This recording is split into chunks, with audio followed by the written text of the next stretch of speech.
opening day victories for the Bluebirds and the Hoops.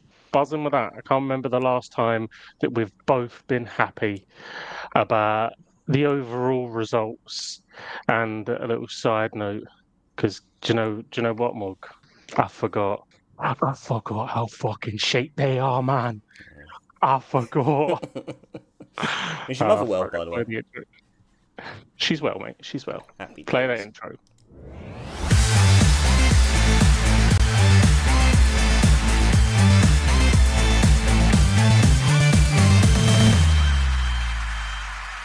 Hello, ladies and gentlemen. Welcome back to the Football Booth Podcast, episode 2 of season 5. My name is Fennan, and joining alongside me, a man who's going to definitely carry me, evidently, by the way I'm speaking at the moment. Mayhem, how are you doing, mate?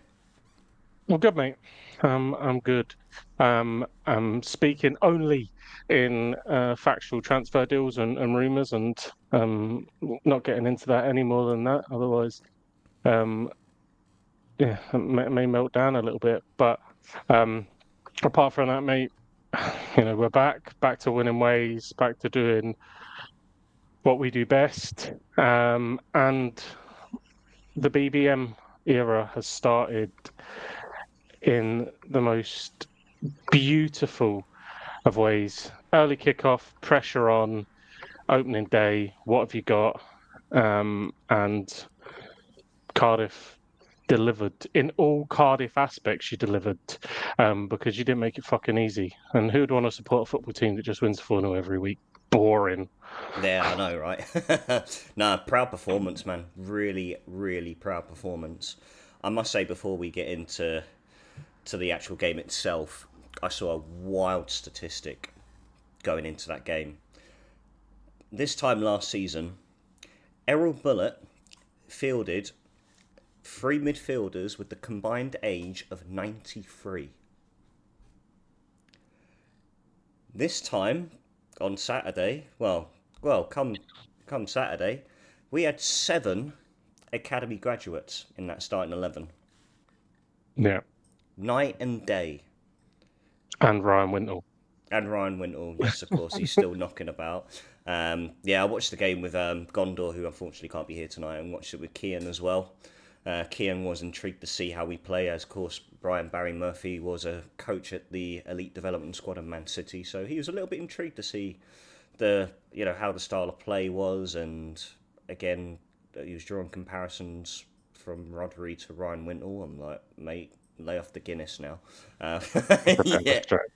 He's like, no, this is what Rodri would do. Rodri would do, all right. No, you can't be doing that. I'm just like, well, you had a good game, to be fair. Everyone had a good game. And yeah, no, it was a proud performance. I remember Brian Barry Murphy saying, like, we won't be able to guarantee results, but the fans are due to be excited to the way we play. And I thought we played really well. We were very good, confident on the ball. I thought in the first half we were a little bit timid, lacking that killer instinct, which allowed Posh to get us on the break, and of course the penalty comes, which was a soft penalty in my opinion. And obviously they break the deadlock, and it was typical Cardiff fashion where we dominate the first half but go behind. And so it was going to be very intriguing in terms of how we come out in the second half, and then up steps Rubin, Cristiano Ronaldo, Colwill with a absolute stupendous free Finally. kick, and We repping that finally new got a number 10 performance. shirt. Finally got a performance I know. out of the kid in a game where it mattered, in a game where it was needed. So not some bog standard shitty Carabao Cup first round against Southampton under 19s. Yeah, I know. You know, Yeah, exactly. a game, a game when it was needed. He was given the captain armband, obviously due to at the moment a vacancy in the squad that will probably be filled by Callum Chambers when he comes back. We Yeah, we would that's think. exactly it. Yeah, Um, that was announced. Yeah, and the armband on. There was a lot of chat pre-game. Was that going to weigh too heavy on him? And I thought he had a quiet-ish first half. He cut in from sort of the edge of the box and whipped a shot that would send him score one very identical to that in pre-season. So he's obviously feeling good. He's playing with his brother, which I'm sure is a great feeling. Yeah, oh, Two Cardiff boys 100%. Yeah. to be playing at the same time, and yeah, I think that performance shows a lot more about Cardiff City or what we can expect from Cardiff City this season than what, if you'd have scored an early goal and run over them 5-0. You went down, I think the crowd stuck with it. You went in at 1-0 down. The tactics didn't change, the philosophy didn't change, and you know, a wonder. Both goals were wonderful, actually. I Oh, thought brilliant goals, yeah. Kpakio, was it Ronan Kpakio? Kpakio, yeah. Only 18 years old, so Connor Roberts, if you're First, listening, your days are numbered. Occupying that right first, back role in the world setup, so. yeah, first senior goal. Um, and yeah, it was just as well. I think that the only thing that after watching that game I come away with that I was disheartened with was why the fuck can't the commentators say Yusuf Salek's name right? Oh, I know. Salish. Yeah, I know. Salish. It's I just know. Salek, mate. Fucking ask how you pronounce his name. But apart from that, and to think, well, who knows what the future is, but to think that potentially who can come back into that field is the like of Alex Robertson. Obviously we see Robbo coming off the bench. Who knows what his future holds? But yeah, such a different energy. Yeah. And I thought, for opening day, the pressure's on. I thought Will Fish and Adam Lawler did fantastic. Adam Lawler obviously at times showing his inexperience. Dived in to get the book in, and just before the penalty, he kind of dived in, and perhaps maybe we're a wee bit fortunate that the ref doesn't blow up for the free kick and allows the advantage to go on, and he gives the penalty because that's maybe right on the borderline of another yellow card. But I mean, apart from that, I even think was it Turner that was in net. Yeah, Um, Matthew Turner in there. That was the biggest surprise I had and he when the makes lineup was revealed. and he makes a spectacular save as well towards the end of the second half Oh to yeah. keep it Oh yes. 3-1. Yeah, I can't imagine how you was, mate, 'cause I was absolutely delighted for you. You've endured some real hard times, even whoever it be under Reza or Bullet or whoever, whenever things seem to be getting a bit of forward momentum, they quickly seem to be shunted and um, hit a brick wall. And Cardiff City, obviously the lowest that you've have been for a long time, but weirdly, the energy almost feels as good as it's been in a long time. You Yeah. know, um, and that's testament to a manager that he's only played one game. It's very early doors. We'll not get carried away, but he's obviously been very open and honest about his ambitions and what he wants to do at the football club. He's only had a pre-season and he's trusted a lot of young players, which I think is his strength. Obviously, coming from the background that you spoke about in City, but um, yeah, but the only thing that could have gone better is Yusuf Salah could have got off the mark. I think on the opening day, and your big striker, your talisman nets. I think that's probably the only way that you could have maybe put a cherry on the top. But I think apart from that, you just have to be buzzing. Ollie Tanner even had a good game. Oh, he was brilliant. Honestly, I can't name any individual that had a bad game. I thought everyone was just absolutely superb. Ollie Tanner, both both Colwill brothers played well. I think Kean Ashford was a bit quiet. I think where Peterborough afforded so much space down that right side, I think it was just gifted to us to just to exploit that right flank and allow Ollie Tanner to do what Ollie Tanner can do on his best day. And yeah, again, he almost bags. Robbo should have bagged towards the end. Salek was unlucky with the header in the first half. And it's nice that we're producing these chances. Of course, like I said, still early days, but it's refreshing just to see us fans to enjoy some positive, forward-thinking football.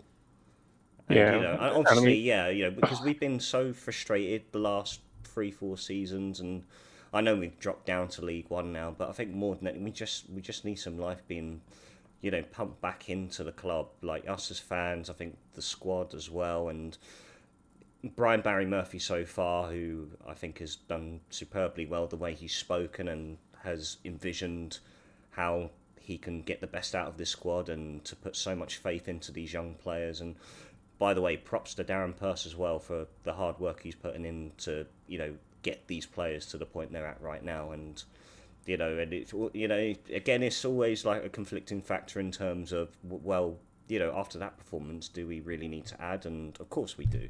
We absolutely do. I know, obviously, we've got Nathan Trott, who's on the verge of coming in, and Matthew Turner is certainly staked a claim to solidify that first choice spot in goal. But Linked with who's the Liverpool boy, Lucas Stevenson as well. Lucas Steve, yeah, I've never heard of him, youngster. No, I've not heard a lot around him, but I know that there's a few teams that are after seeking that loan deal as well. One of them just a little bit further down the Welsh country than yourselves. Yeah. So he could be an instant villain depending on where he goes. He'd be hated by either or. But yeah, look, I think probably one or two. I think if you deliver that kind of performance against a team that I think most people would expect to be back in and around the playoff positions this season, obviously their number 9, who they thought was leaving, who ended up scoring the penalty, has stayed and has been touted and looked at by some We're not pretty going to big try clubs. and pronounce his name, are we? Because I still No, haven't cracked it. no. But I mean, that they're talking sort of £7-8 million, same as your boy at Wickham as well, was touted that kind of money. That's reportedly Richard Coney, I think, the boy at Wigan, Yeah, Richard Kone. Wickham, who people are saying Celtic should go after, and I beg you, please, no. But yeah, I think if you're dealing with that level of firepower, and really all he's had is a couple of decent touches, drawn a few fouls, and bagged a penalty, you've had a pretty good day at the office in Yeah. terms of a defensive aspect, and I think a lot of that comes from the the attacking momentum, but that defensive momentum as well, where you was straight on that press and triggering it early, getting in front. Colwill has a work rate. Who the fuck knew? Where's he been hiding that? Like, Someone had to what drill it the into fuck's him going on? eventually, yeah. Yeah. So yeah, hopefully, long may it continue. Yeah. Um, it's certainly a great way to start the season, because I think it was a potential banana skin, and I think we know how quickly things can turn at Cardiff. One bad result leads into another, leads into protests outside the ground, and the atmosphere just rolls on. And I think it'd be super hard for these young players to deal with that. And there was a great energy in the stadium, and it just reminds me of every time I've been down to the stadium and I've been in the city, and the people are great. It's such a community based football club, Yeah. and the community's feeling good. And a lot of the times that's reflective of the football club doing well. I've been very fortunate that most of the time when I'm going down there, I'm seeing yous be promoted to the Premier League. So obviously everyone's on cloud 9, but everyone seems to be floating to the games and not, dragging their feet, trudging into a relegation season. And hopefully you can get some of that just that lift back into the city, because whether Yeah. it's League One or it's the Championship, promotion seasons are fantastic. And again, there's a long way to go, but you know, you can't win it on the opening day. You can't lose it on the opening day, but you can certainly You can if Omarise is lose your a lot boss, of yeah. you can certainly lose a lot of that momentum that you've built up through pre-season, building up to that game. So yeah, Invincibles 2025-2026 Bluebirds. 100% win record, boys. What are we saying? So, no, but you've hit the nail on the head. Spot on there. Yeah, the spirits are high at the moment in the Welsh capital, and it's just so refreshing to feel that buzz once again. And long may it continue. Long may it goes well for us. And I think Brian Barry Murphy is, according to reports, he wants 4 players in: a goalkeeper, centre back, midfielder, and an attacking player. Whether it's a striker, depending on the future regarding Robinson or Salek, even. Fingers crossed and heaven forbid it's not the case. But yeah, he wants to bring, he said, up to 4 new faces, and so we'll see how that turns out over the coming weeks. But brilliant start though, really good start, and we go away to Port Vale on a Thursday night, which is a little bit of a really, Fucking European night, you mate. know What what I season mean? you had? Yeah, Jesus Christ, Conference League qualifier. Who would have thought, eh? Channel 4 on a Thursday night. Why not? Why not? Why not? Well, you also had a positive start to the league campaign. I mean, again, yes, you got the 3 points, but after hitting the woodwork 4 times and multiple other frustrations throughout the game, Luke McCowan came clutch and broke that deadlock in the 87th minute to give Celtic the 3 points. But, you know, I didn't see the highlights. I haven't seen what really took place. I've just read what had taken place. But what were your thoughts on the opening day? Well, I think if Cardiff was the good, Celtic may just fall into the bad category. Not quite the ugly. No, that was the Um, day before. yeah. It was. I don't want to overreact because I think we've seen this performance at Celtic Park many, many times en route to winning many titles. A team comes in, they sit in, they make it hard. St Mirren are a top six team, and I firmly believe they'll be a top six team again this season. You know, Stephen Robinson has done a fantastic job there. They work so hard. They're big. They're physical. Gogic is a fucking merchant. But they're well drilled. They were up for it. And look, we restrict them. Casper, from memory, Casper makes one save, and at that, it's pretty comfortable. And he elects to, he sort of scrambles his feet and saves it, but punches it clear. So there was never really a threat. And they had one in the second half where they cut it back across the box, and Smith hits it, and it hits Alistair Johnson, and he maybe should do a little bit better with that one, but. Yeah, I think what was exposed is, what every Celtic fan has said for a long time. I'm just not sure that Adam Ida's the guy. I like Adam Yeah, Ida. Um, he's, I think he's a nice to have player. He bags 20 goals, but I don't think he's the guy. I don't think he's the nine. I don't think he leads the line. I think he comes on when you're 2-1 up and the game's a little bit more relaxed, and he bags two and he adds a little bit of gloss to the scoreline. yeah. Yang, fuck him. Just fuck him. I'm done with him. Absolutely done. And the fact that he's starting on the right, it's just shocking. Oh Absolutely my shocking. god. Um, Liam Scales, I thought, as much as none of us wanted to see him in the starting lineup come the start of a new season, he was there, and I think he played fairly well. He dealt with the physicality of St Mirren really well, and I think that coming he seemed to deal with. I think when he went out to left back, because Tierney got a wee bit of cramp and had to come off as we're sort of managing him back to full Yeah, fitness. of course. Again, the long throws in, I thought he dealt with relatively well. Cameron Carter-Vickers, I wasn't sure he was going to play. I wasn't sure Alistair Johnson was going to play. I think if we go back to last week, I thought we potentially would be lining up Trusty, Scales and Ralston. That wasn't the case. Cameron Carter-Vickers, cool, composed. I think he's up there with the best performers. Obviously, when it comes to man of the matches and stuff, there's always going to be someone further up the field that's going to shine a little brighter. Some big calls though. Arnie Engels left on the bench, £11 million. Brendan elected to go with Nygren in midfield. He looked okay. Had a chance in the first half where he was cut back to him, shifted onto his left foot, shot, keeper saved it, hits the bar.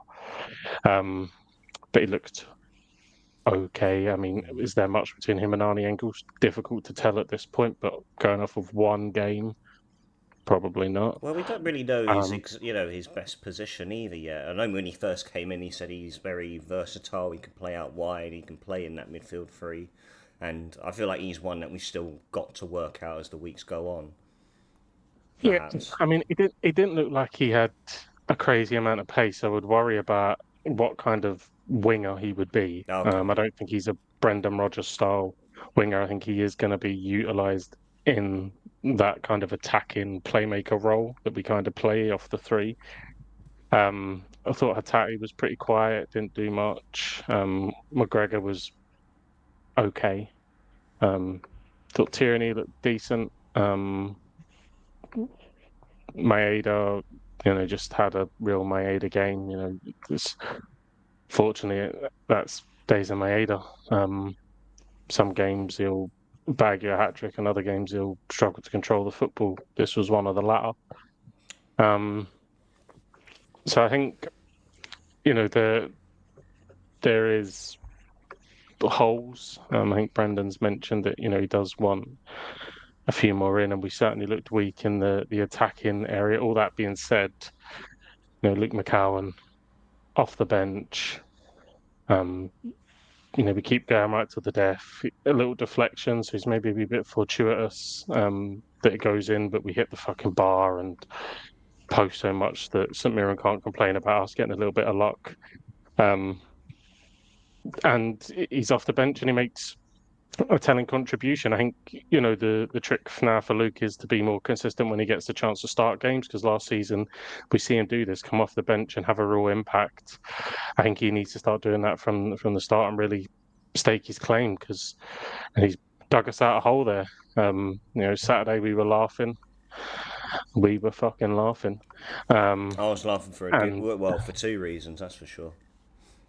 And nearly had egg on our face, but thankfully we didn't. And we got the job done. A little bit strange that Shin Yamada didn't come on. I don't think that's a great reference for him. The fact that we need a goal, we're chasing a goal, and Kenny comes on. Yeah. I think that's got to be a little bit of a worry for him. Potentially fitness issues there, but I mean, Kenny's getting 15 minutes. Like, why put someone on the bench if he can't even play for 15 minutes? It seems a tad redundant. So yeah, hopefully there are a few more names to come in, but ultimately, we see from the end of last season when we drew 1-1 with St Mirren with the last kick of the game that they are a difficult team. They are very well drilled, and today, we've started and got what we needed to on the opening day, and that springboards us into Peterborough away at a very difficult start to the season. This randomised computer that spits out these fixtures is it's amazing, isn't it? Starting against St Mirren, a really robust team that drew with us at the end of last season, and then we're away to Scottish Cup winners Aberdeen in the second game. So that supercomputer really fucking us up. It does look like that Simpson Pusey, we'll go with that, does look like he's done. He was in attendance to watch the game. So it looks like we're just waiting for international clearance, and then he'll be announced. Because the medical's done. Yeah, I just don't think he was in the training gear. I don't think. Well, maybe he'll be there in time for the Aberdeen game. I don't think he'll start. To throw him in at Peterborough after probably only training for a couple of days, I think would be a big ask. So I think it'll be Scales and Carter Vickers again, and a few links. Still that Jacob Brom. That link's still there. That's not going away.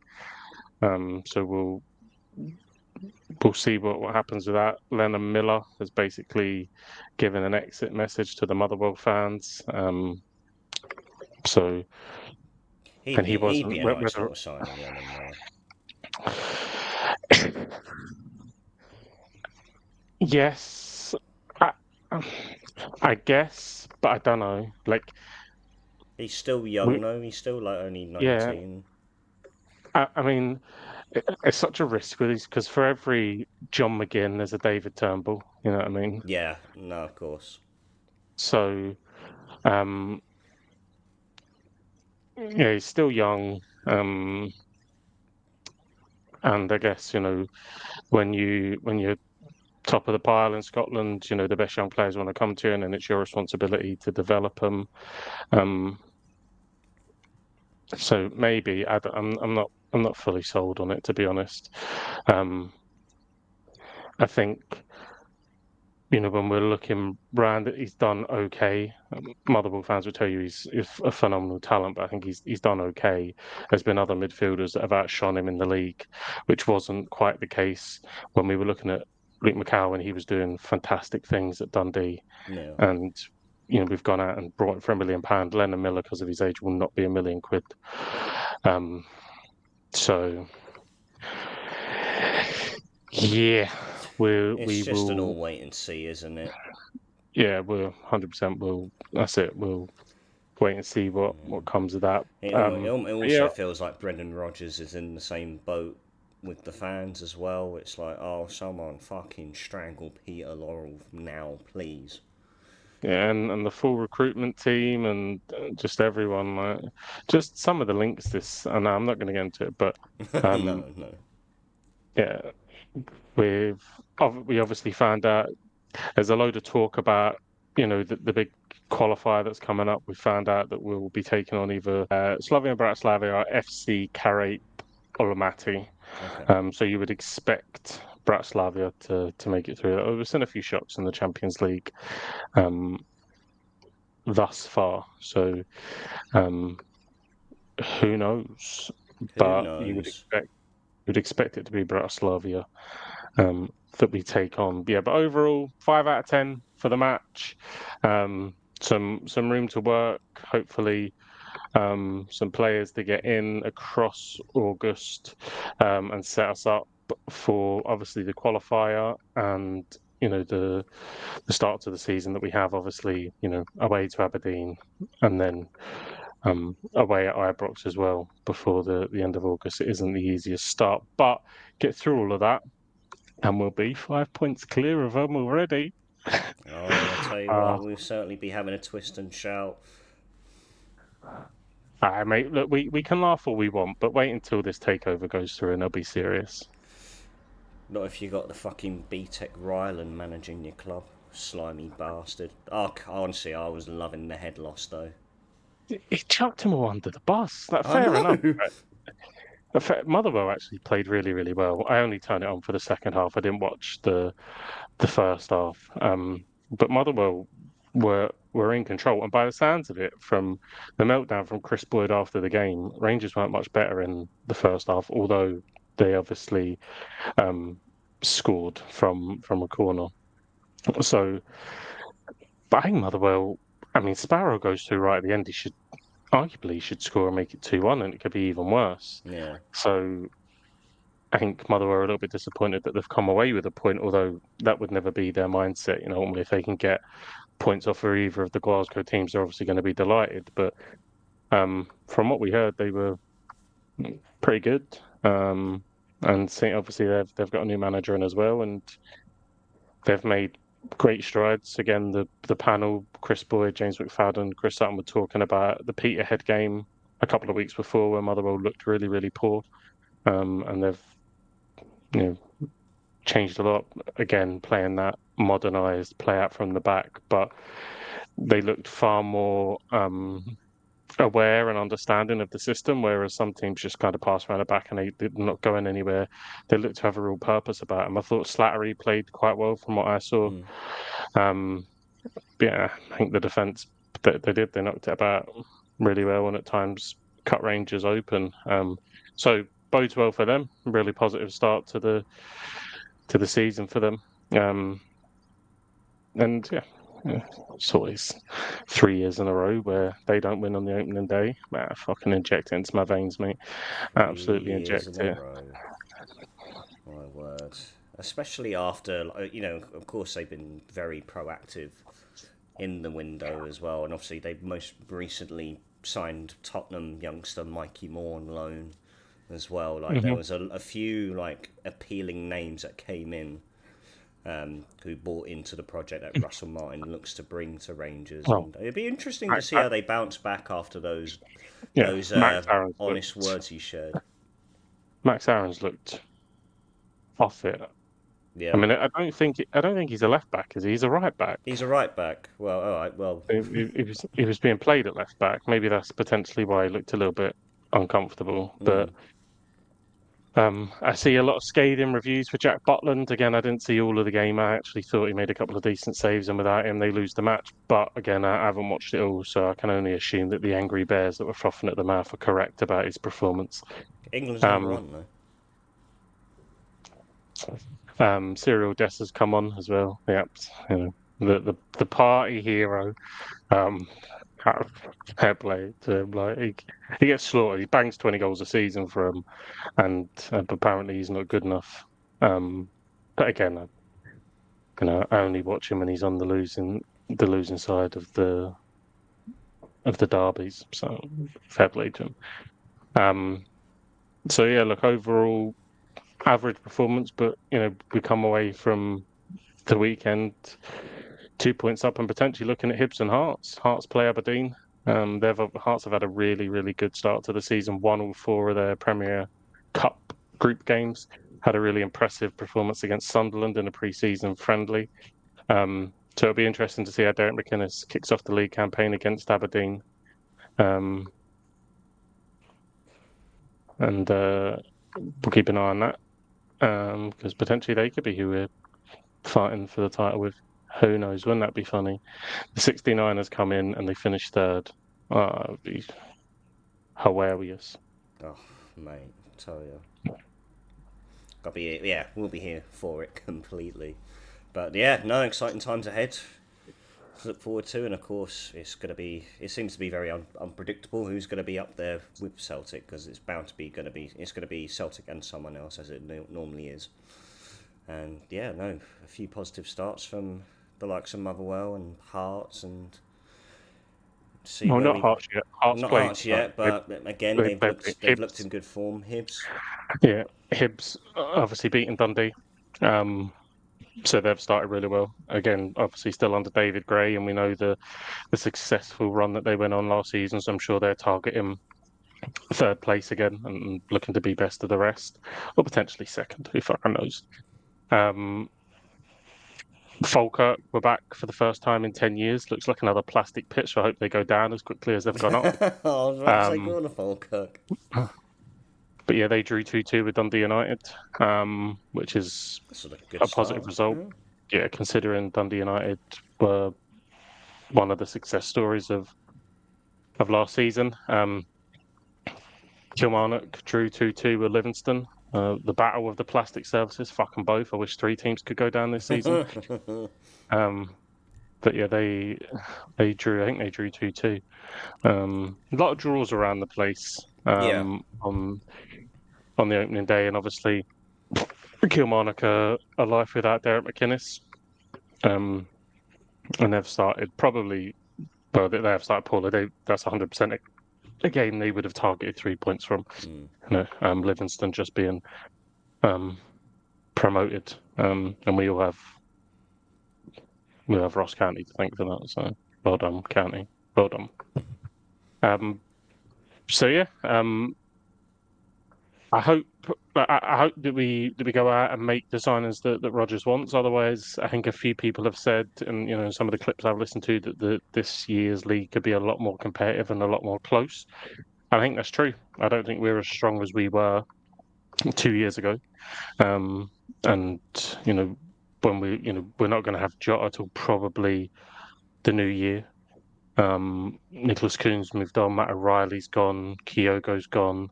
You just can't keep chipping away at the quality of the squad and not replacing it with the likes of Yang and Adam Eder. Like you can't.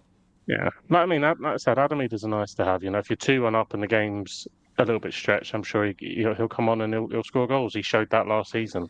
There'll be lesser games, where you're playing the likes of Falkirk or Adam Eder will score goals. That's absolutely fine. Did we overpay for someone that's going to be a bit part player and play against the lesser teams and bag 15 to 20 goals? Yes. But he's here and he's absolutely fine to do that role. But what you need to do now is go and find the guy that's going to lead the line. Callum Osmond, what the fuck did we bother to sign him? Didn't even make the bench. So, you got Shin Yamada that doesn't even get on because fitness apparently, but can't play 15 minutes, and Osman that doesn't even make the fucking bench. So strange. Very strange. But could be worse. Could have drew Motherwell. Could have done. Could have done. Well, let's do a little transfer roundup of the big names that have been linked across mainly the Premier League. There's a few in Europe as well. Like I think there was one I saw where I thought, how the hell did Galatasaray where did they get like 65 million from to fork out for Osimhen? I didn't get that. I was just like, where's this all of a sudden come from? Don't fund me. Probably, yeah. Half by Napoli fans as well. Yeah. Strange dealing, but again, good coup for them. Yeah, and I can only imagine that he enjoyed his time in Turkey. Obviously enjoyed his time at the football club.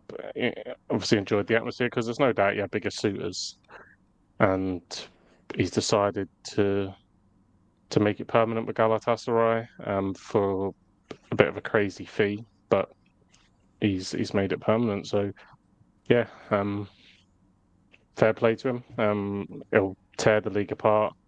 He's disappointed every United fan because you notice how United fans they always wanted Osherman once Coquerez is gone. We always wanted Šeško after away goes Osman, and eventually that they'll always want Ollie Watkins once Šeško turns them down. And actually, I think I've said it before. I think Ollie Watkins is perfect for Man United. Why you would go out and spend all the money on Benjamin Sesko, who I'm sure in the future will be a very, very good player, but you already have a project at your football club that is finding it extremely difficult to deal with the weight of that. Rasmus Højlund is seriously struggling with the expectation of being, the centre forward of Man United. Just go and get Ollie Watkins. He's proven in the Premier League, he bangs goals. And he's played alongside Brian Mbeumo as well. There's your guy for the next 2 seasons, and then plot and plan who the guy is 2 years down the line. You actually structure and get ready for that position 2 years down the line. But to be fucking about trying to do the Šeško deal just seems dumb. But well, I mean, I've read read somewhere. You're Man United, right? You can let Benjamin Šeško. We've now seen it with Alexander Isak, right? You can let Benjamin Šeško go to Newcastle, get back to where you should be, and then just go take Šeško off them in 2 years' time. Right. And that's a horrible thing for Newcastle to hear, because they have as much money as any football club can, but they're absolutely stranded here with PSR. So in 2 years' time, if Man United are back in the Champions League, back challenging at the top, which is a big if, but if they are, guess what? You can just come knocking on the door and say, Šeško, you want to come down the road? Guess what he wants to do? Come down the road. Oh, that's it, yeah. I mean, he wants to move now, but of course, if they were to let him go to Newcastle, it's possible. It's possible. I mean, we see this whole Isak saga right now with Liverpool. Liverpool are going to get him. They are going to get him. You might as well give the Premier League title to Liverpool now. I don't know. I don't know. I think City will be a lot better. I think Chelsea are dark horses. Mm-hmm. I don't see the Arsenal hype, but yeah, they're going to be very difficult. But they're bringing a lot of new players in. I think Slot will change the dynamic of how they play, because clearly what he was doing last season is just kind of picking up a Jurgen Klopp team and ever slightly shifting it and ever slightly changing it. I think there'll be sort of bigger amendments to that team now that he's gone out and brought the players. Kirkez is in, Frimpong's in, and Florian Wirtz is in. Yeah. He's getting rid of players. Luis Diaz's gone. It's looking like Darwin Nunez will go. Rumours of Harvey Elliott leaving to go to West Ham. So he's doing the business that he needs to do, and ultimately to fund the moves that he wants to get done. And yeah, I think they will change a little bit, and I think because of that change, they may not be this juggernaut that just steamrollers everybody. There may be a little bit of just kind of bedding it in and making sure that they hit the ground running with so many new players. I mean, to have two new fullbacks is big. Maybe Connor Bradley plays over Frimpong, who knows? I don't know, but ultimately, it isn't going. It's going to be a new starting right back. Trent's gone. New starting left back. Cody Gakpo will probably play on the left, I would imagine. And then you're going to have a new, maybe Florian Wirtz plays there, I don't know, but I would imagine Florian Wirtz will kind of take over from the Szoboszlai role and play and be allowed to sort of Yeah, I create a imagine middle, that'll be it. probably a new striker in Alexander Isak. So that dynamic's got to get to know each other. Salah, Isak, Gakpo, they haven't had the pre-season to get to know. So there And could they've be a still few got that teething issues. Ekatike as well, and I guess he Yeah, just takes either he tries to mould him into that system along with those names you mentioned, or he is one that but they're talking about him potentially playing two up top, isn't it? So yeah, yeah. it could be a big change. Who knows? Whether Ekatike can kind of play off the wing, I don't know. But great business, but I don't think it'll be as all smooth sailing as potentially people think. Because I still think they're favourites for the league, though. I do think City will just be. I don't know. There's something about the way that Pep was last season. He showed how much he cared. Mm, It was a really, really poor season. They won fuck all.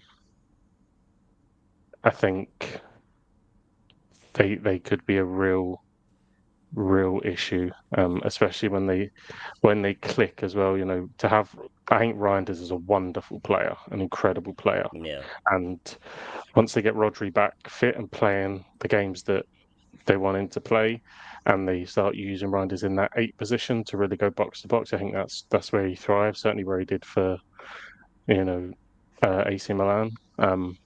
I think they'll have a real special player there, um, as well as the other names that they've brought in to support that. So I would expect City to be back and back with a bang.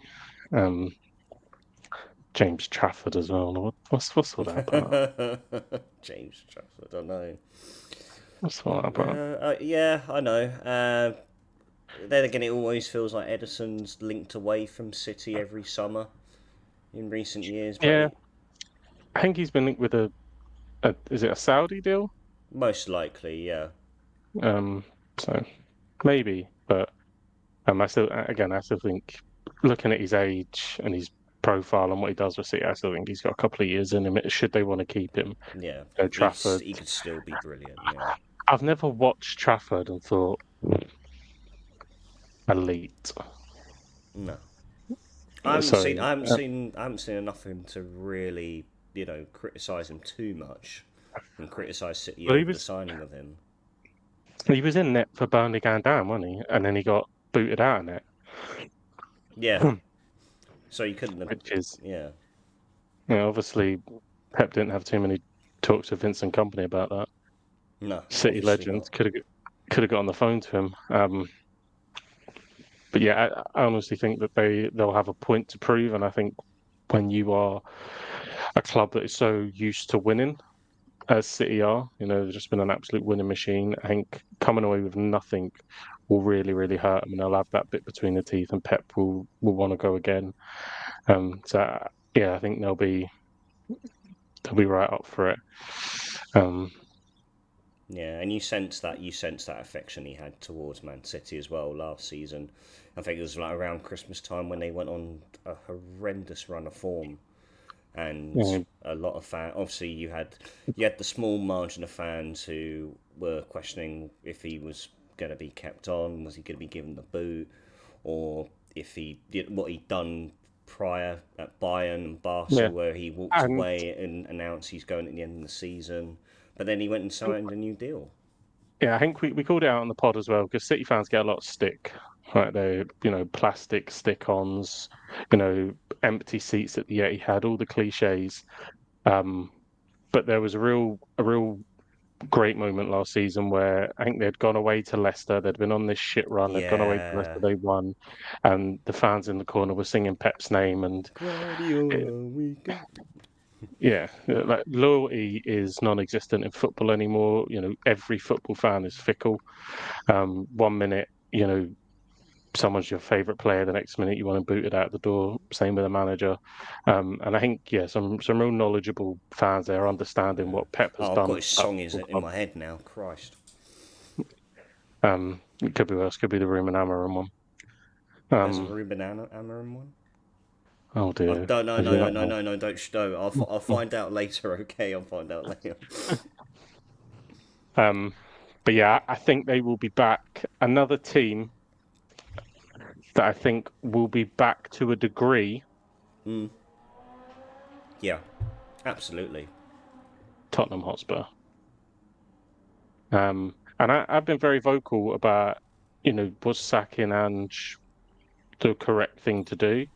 If you're just going to bring in Thomas Frank, um, the more time goes on, the more I'm starting to slightly see it. I still And don't really see understand. it, Yeah. but you know, they've just signed Paulinho, who was fantastic in the Premier League at Fulham. Obviously, got his move to Bayern, hasn't really worked out. He's there. I mean, I think that just makes absolute perfect sense for him. Um, and I think if they can keep Romario and Van der Ven fit and keep the nucleus of that team together. Um, Obviously, they've got Kudus in. There is talk of a Rodrigo bid going in, 100 million euros. Apparently, reportedly, Tottenham have put in for Rodrigo. That'd be one individual to replace Son with. That's for sure. Yeah, 100%. So that would be a real statement signing. I can't see it happening. To be honest, I couldn't see No. him going to Arsenal, so I can't see him going to Spurs. This is it, man. Um, I think we all sat back there. We sat back and chuckled when we saw his name being linked with Arsenal, and it just doesn't make sense at all. I mean, if they do, were to pull it off, I mean, unbelievable coup, and would be, again, like I said, I don't see it happening. Just don't see it happening. I don't. We've said it. Like, why would he want to leave Real Madrid when he is playing? yeah, like if you're in the £100 million bracket for wingers market, and Son's leaving, then I don't know why you wouldn't be knocking down AC Milan's door and saying, Raphael, you want to have a chat.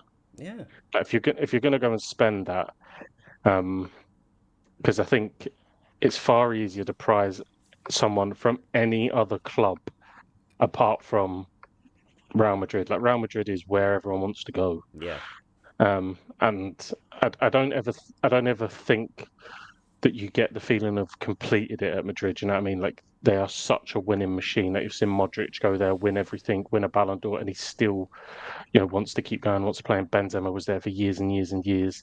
Yeah, I don't ever think you get that. Oh, I've done it all here. I want to move on. Maybe some players do. I don't think so. Um, he's still a good age. You know, I don't really see any player that's going to really pressure him for that right side. Potentially, they're looking to drum up funds. Maybe they've identified somebody. Um, yeah, I don't think no, if they were, to go from Kudus, Paulinho, Matthias Tell, and then all of a sudden pull Rodrigo out your arse. Some people might have to apologise to Daniel Levy. yeah, exactly. Yeah, of They might course, have yeah. to. Even Um, neutrals as well. Potentially, they might have to. Um, but yeah, I don't think. I think it makes a great headline. No, yeah, Um, but I don't think he'll. I don't think there's any chance that he's a Tottenham Hotspur player no, come the end of the window. no, I don't think so. I really don't think so. But the other team you mentioned there as well, like in terms of challenging Liverpool for the Premier League this season, Chelsea, and of course they've been on, their usual shopping spree as they do, and most recently signed Ajax defender João Harto as well, another FM1 kid gone. But again, Never getting him out anymore. never, no, not getting him out. 200 million release clause, probably something stupid. It's But just there's just so many good players that get swallowed up by Prem clubs. yeah, Like, like Ian Matson, Champions League final for Dortmund. How many games did he play for Villa last season? Like, yeah, so yeah, completely fucking wasted. Um, well, wasted a season of his career. You would hope come this season he breaks through and he plays the bulk of the season. Um, but who knows? I think they just signed another fullback as a Turkish boy. I think they signed for about 7 million. I think is another young fullback that's gone into Villa. Os Ozcan Toskin or something like that. yeah, Um, so yeah. but yeah, you just see so many good players, and especially at the big clubs. And Chelsea are obviously renowned for just swallowing up players.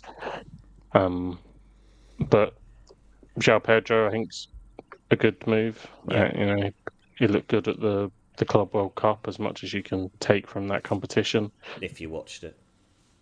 Yeah, I didn't. Proven in the proven in the Premier League with Brighton. Um, so yeah, they signed. Who did they sign as well? I see loads of people going mad about Brighton had signed some striker. Was it from Olympiacos? Oh, I know. Yeah, Biggins Vacay. Again, yeah, Yeah, very like hotly tipped to be something like special. 31 million. I think they paid for him. Yeah, Like, I think it's a record transfer fee from a Greek club. and he didn't exactly. From what I was hearing, he hasn't torn up the Greek league. I think it was only like 12 goals, but apparently, Olympiacos are very, very sad that he is no longer their player. So comes with a kind of wonder kid reputation, Yeah, but yeah, Brighton more often than not get it right, don't they? Let's be honest. If that's they bring true. someone Yeah, in, no matter what they pay for them, they normally make a very, very big profit on them. So if they've identified him, gone out and got him, you have to think he'll probably do well just because of their history and within that realm. yeah. No, they like yeah. You said they've had a really good scouting system and what they've done over the last few seasons, bringing in the likes of Matomo who had come in, Estepinian. They're just a few to name. Like they've always had like a real eye for a player that Yeah, I could mean, become someone bigger. the mental, really, the money that Cucurella, Caicedo, I mean, Yeah, the yeah, money that they've made, and obviously João Pedro now that's gone on. And yeah, they seem to find them, didn't they? They got Rutter from Leeds, who's kicked on again, so they always seem to go and do good business. yeah. And I think I have no doubt that whoever they've identified will kick on. I'm sure. Um, but let's. I don't think there's too much more transfer No, business. no, no, no. I was thinking we'll get yeah, we'll slowly start to wrap up in a moment. But what was the point you wanted to make then? We're gonna two. I'm gonna give you two predictions, two bold predictions. Okay. Um, the first one may not be too bold, because it could be very predictable. The second one could be a little bit more bolder. Um, as of today, the 4th of August, your three teams to go down. Oh, Sunderland, and they've spent a lot. Sunderland. Yeah. I think they've spent over. I think it was around 110 million that I saw. It Hmm. was yeah, ridiculous figure. And you think, well, PSR doesn't restrict everyone by the sounds of it. But I'm trying to think now. I'm gonna have to get the table up as well, just to give me a little bit of inspiration. So the three teams that I'm going to back to go down, I'm going to say. Oh, I could put a very bold one in. I think Leeds will go back down. Leeds. I think Leeds will go back down. I don't think I think they've spent on like just I don't know. Every player that they brought in just feels like a very doesn't really take them up the level sort of kind of player they bring in. I think Burnley will go down. And this one, again, a lot of people may think I'm nuts for it, but I think Brentford will go down as well. Oh, you're a prick because you've stolen my bold one. Have I stolen your thunder there?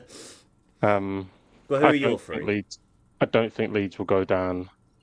I think Burnley will go down. I think they'll be rock bottom. Yeah. And that's no Burnley hate. That's just I don't. You've got Scott Parker, so after 5 games, he's going to fall out with your board. I don't think they've signed anyone. Again, sort of what you were saying about Leeds. No one that Burnley have brought in have I've gone player. Yeah, exactly. Uh, Yeah. so and I just think Sunderland will fall short. Like it's I kind of think like an Leeds. Ipswich scenario kind Yeah, of thing. Yeah. I think Sunderland will be valiant. I think they'll put up a good fight. I think Leeds, they're back in here. They've stayed up before. They've got the know-how. Just people that have been at the club, that have seen it and done it, and I just think they'll navigate the league well enough to stay up. I think Brentford will struggle, especially if they lose Visser, who we know is trying to force his way out. Yeah. Um, if they keep Visser, I think that's a different conversation. Um, and I don't know then I don't know who then takes that last spot. But if Visser goes, to lose Mbuemo, to lose Visser and Thomas Frank, your guy. I mean, Keith Andrew is the guy they've replaced him with. I didn't know Well, who this guy I think was. that was the standout factor for me. Like, was the fact they replaced Thomas Frank with Keith Andrews, who I Some don't. was a Yeah. coach at the football club, or or whatever he was at the football club beforehand.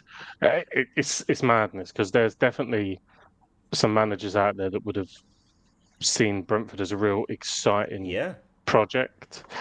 Um, so yeah, I just think that that's a little bit too much transition. I've no doubt they'll go down, they'll regroup, they'll come back stronger and potentially push on. But if they keep Visser, maybe it's a different story. But I think at the moment, with it looking likely that he will down tools or force that move, I think that they'll be in that Yeah. last spot. I think Yeah. I completely Burnley will agree. finish Burnley bottom, and then Sunderland and Brentford Yeah. could finish sort of either or in 19th and 18th. A little bit more difficult. I want you to predict the 3 teams that are promoted from the Championship. From the Championship. Oh, and I know there's gonna be a name that is gonna just sit there and glare at me as I look at this entire league here. Right. And again, it's playoffs as well, so you kind of got to think as well, like if they'll go up through the playoffs. Hmm. Uh, I'm gonna go Sheffield United. I don't want to say them, mate. I don't want to say them. Uh, I like Borough. No, actually, you know what? Because I saw them in a pre-season game the other day. I'm going to say Leicester. If they Hmm. keep hold of Abdul Fatawu, I think they could be a real problem in the Championship. And See the winger. yeah, Yeah, looks he a scored a real crazy. player. Yeah, Yeah, he knocked the ball first past one. 2 players and just completely outpaced the pair of them. Yeah. Ridiculous. And the last team, I'm gonna go West Brom. West Brom. That's West a bit Brom. rogue. West Brom. It's rogue. Because Tom Garrett be happy. they do. Yeah, I know he will. I shouldn't have said that. I should have said Norwich. But the team I was Um, looking at was, of course, Wrexham. oh yeah, I think uh, I think Wrexham have hit their ceiling. Well, we say that every year, don't they? Everyone kind of puts that limitation on them, and they go and prove everybody wrong. I do think the Championship is a completely different kettle of fish, and I do think Yeah, they need to plateau. Couple more seasons of the Disney money, bring that in, build your build the cop stand that they're talking about, take the racecourse up a level, build into being a sustainable championship club, and then in a couple of years Yeah, yeah, you'll be ready. yeah. Um, I So think who do you think? Southampton will win the league. I take it you think that Sheffield will win the league Yeah, yeah, yeah. unless And Leicester to Leicester come second, second. West Brom playoffs. I think Southampton will win the league. I think Ipswich will come second. I know, boring, apologies, but with those parachute payments, how can you not think that those kind of clubs are going to be at the top? And for the playoffs, oh, I don't want to just say Sheffield. It's so boring, isn't it? Uh, I think Birmingham will make the playoffs. yeah, I think. Yeah, you know what? I agree with that. I do agree with that. Um, The only other team that came to mind was Norwich. yeah, you never quite know what you're going to get with Norwich, But then they apart did from if they they're did in, sell Boyer signs this yeah, summer, so they've if, lost a key player. unless they're in the Prem, and then they're going to get relegated. Yeah, Coventry as well. yeah, Um, oh, it's such a difficult league. But just to try and be, just so maybe come May we can look back on this and I can be absolutely 100% right. I'm just going to say Sheffield United. Sheffield United. Yeah, there we go. There we go. Well, there we Um, go. There are predictions. See what happens, lock, really. yeah, locked in. Yeah. Um, they were all pretty mundane, and you stole my thunder with the Brentford shout. Sorry, mate. If it makes you feel better, I completely forgot about fucking Ipswich and Southampton. If I'm completely honest, completely forgot about them being, actually existing. But There's so many big teams down there now. yeah, I Like, know, man. Yeah, yeah, yeah, I mean, we say it every year, but it's like this is probably going to be the toughest season for championship sides. yeah, I mean, it's not like in years gone by. Like Leicester probably fancy themselves, but then so do Sheffield United, so do Ipswich, so do probably the likes of Coventry to have a good run. Borough Yeah, probably as well to yeah, have a right going. And I'm sure McElhenney and Deadpool have a crazy dream that they'll be playing Man City next season. probably. Who Um, knows? Who knows? Who knows? But such is the glory of the start of the season. Um, yeah, exactly. Well, let's wait and see, shall we? Well, look, let's wrap up because I can hear noises behind me, and that means please get the fuck off now, essentially. But Mayhem, look, pleasure as always, man. No, thank you for this evening. It was a very jovial mood this episode, so long may it continue for us both, and we can welcome Gondor back next week as well, so we can join in on the fun. But ladies and gents, thank you very much for tuning in. If you are new to the Football Booth podcast, we're available on all audio platforms, including Spotify, Apple and Audible. If you're watching us over on YouTube, please do not forget to like, subscribe to the channel if you're new, ring that bell for notifications. And until next time, ladies and gents, I bid you all good night and Nasta.